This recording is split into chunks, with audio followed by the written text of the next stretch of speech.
Women's T20 world cup 2026ல் நேற்று எல்லாருமே எதிர்பார்த்த இந்தியா பாகிஸ்தான் மேட்ச் நடந்துச்சு.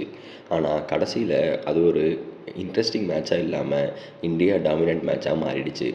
இந்தியா 64 ரன் வித்தியாசத்தில் பாகிஸ்தானை ஜெயிச்சு வேர்ல்டு கப்பை வெற்றியோட ஆரம்பிச்சிருக்காங்க. டாஸ் ஜெயிச்ச இந்தியா முதல்ல பேட்டிங் பண்ண ஆரம்பித்தாங்க. ஆரம்பத்தில் இந்தியா சில விக்கெட்டை இழந்து தடுமாறினாலும் அதுக்கப்புறம் ஸ்மிருதி மந்தனா தன்னோட அனுபவத்தை முழுசாக காட்டினாங்க. 44 பந்தில் 68 ரன் அடித்து பாகிஸ்தான் பவுலிங்கை செம்மையாக ஆடினாங்க. கேப்டன் ஹர்மன்பிரீத் கவுர் 35 பாலில் 36 ரன் அடித்து ஒரு நல்ல பார்ட்னர்ஷிப்பை சேர்த்தாங்க. கடைசியில் விக்கெட் கீப்பர் ரிச்சா கோஷ் அதிரடியாக 17 பாலில் 34 ரன் அடித்து இந்தியாவோட ஸ்கோரை 170க்கு கொண்டு போனாங்க.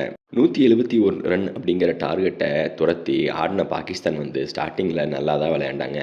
பவர் பிளேயில் இந்தியாவுக்கு தன்னோட நல்ல பேட்டரான முனிபா அலி 41 ரன் எடுத்து ஒரு நல்ல ஸ்டார்ட் கொடுத்தாங்க அப்படின்னு தான் சொல்லணும். ஒரு கட்டத்தில் பாகிஸ்தான் 75க்கு 3 அப்படிங்கிற ஒரு நல்ல நிலையில் தான் இருந்தது. அதுக்கப்புறம் முழுக்க முழுக்க தீப்தி சர்மாவோட ஷோ தான் நடந்துச்சு. தீப்தி சர்மா பவுலிங் போட ஆரம்பித்ததுக்கப்புறம் மேட்ச் அப்படியே மாறிடுச்சு. அவங்க வெறும் 10 ரன் கொடுத்து 5 விக்கெட் எடுத்திருந்தாங்க. இதுதான் அவங்களோட கரியர் பவுலிங்கில் பெஸ்ட்டு ஃபிகர்ஸ். அது மட்டும் இல்லாமல் செட்டை விளையாடி கொண்டு இருந்த முனிபா அலியை ரன் அவுட்டும் பண்ணாங்க. அதுக்கப்புறம் பாகிஸ்தான் மொத்தமாக சரிஞ்சதுன்னு தான் சொல்லணும்.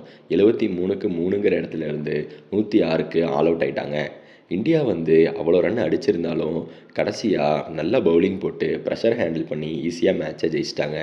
வேர்ல்டு கப்பில் பெரிய மேட்ச்சில் இந்தியா ஃபஸ்ட்டு மேட்சை ஜெயிக்கிறது ரொம்ப முக்கியம்.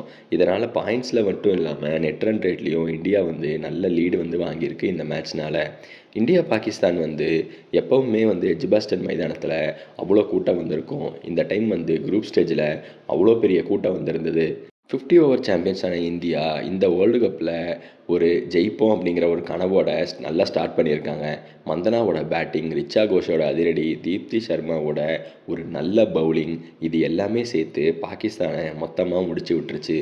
இந்தியா இந்த ஃபார்மை தொடர்ந்தால் இந்த வேர்ல்டு கப்பில் கண்டிப்பாக ஜெயிக்கும்.